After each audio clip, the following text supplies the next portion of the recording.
What's your first story? We must start with the travel chaos. I mean, I'm just going, it's in all the papers, but the Observer, page 1, saying the travel chaos is the new normal after Brexit. Blaming Brexit. I knew that you would have to David. Well, so where do we start on this? Well, let's just talk about what is the problem? So let's just talk about this. Yesterday I talked about Dover. I think I talked about it on Friday. The fact is the French didn't bother to turn up. They were late. They opened 4 booths on the busiest day of the year for people to get away. It is nothing to do with Brexit. And in fact, I can back that up because I got so angry about it. And essentially what they're saying is that it's because they now have to do more checks, and obviously you have to stamp the passport. The elephant in the room is we have never been part of Schengen.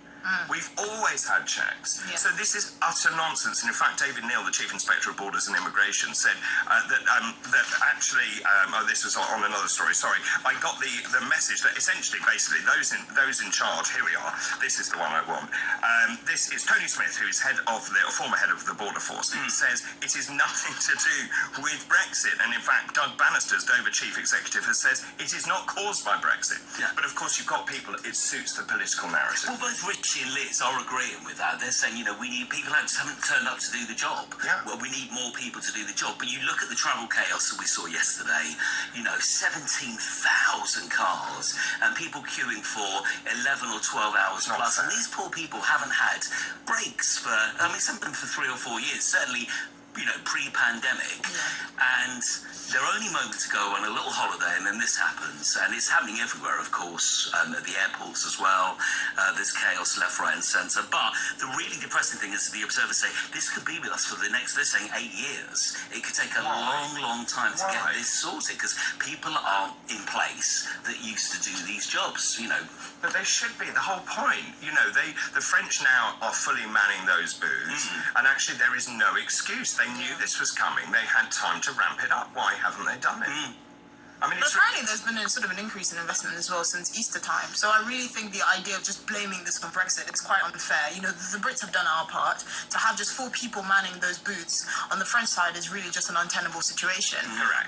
So, if it's a conversation, and we do pay the French, right? So if it's a situation of getting more people on that side to help speed up the checks, then that should be it. But for French ministers to say Brexit is not our fault, well, clearly not. But if that's the case, they might want to be very careful because there are a lot of nefarious forces in Europe saying we actually want to leave the EU as well.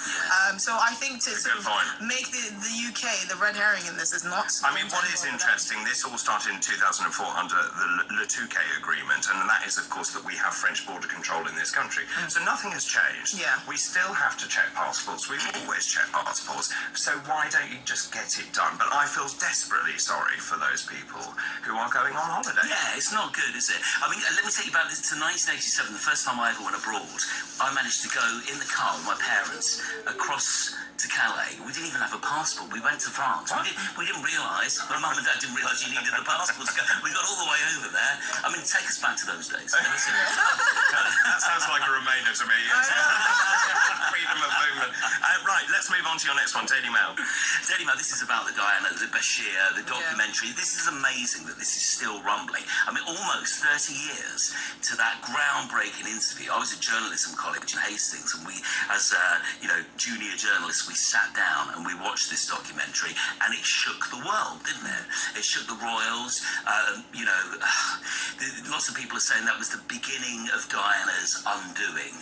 And of course now we've got all the problem, the BBC in a fight with Diana's brother about what's happened. It seems like it was really murky as well, doesn't it? Payoffs everywhere, and that was a different time, really. These people that thought they could get away with it, right? So we're talking about a completely different era of media. Yes. I suppose to some extent, I didn't think these words would ever leave out. You kind of have a bit of sympathy for Harry and Will, because at the end of the day, all the media sensationalism aside, this was their mother.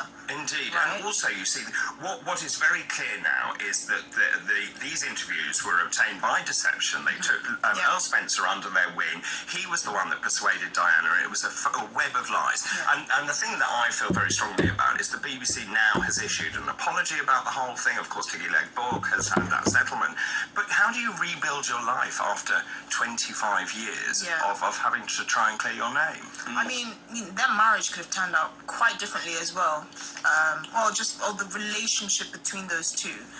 If that interview hadn't. I mean, it was so explosive, Yeah, wasn't it? So much happened. There's so many ifs. There's so much that could have happened or not happened if that hadn't happened. Indeed. But it could be the end of the BBC, really. I mean, some people are saying there's so much mark here with grooming, with payments, with lies, deceit. Yeah, very good point. I have to stop you there just for the moment. More papers after the break. This is Talk TV.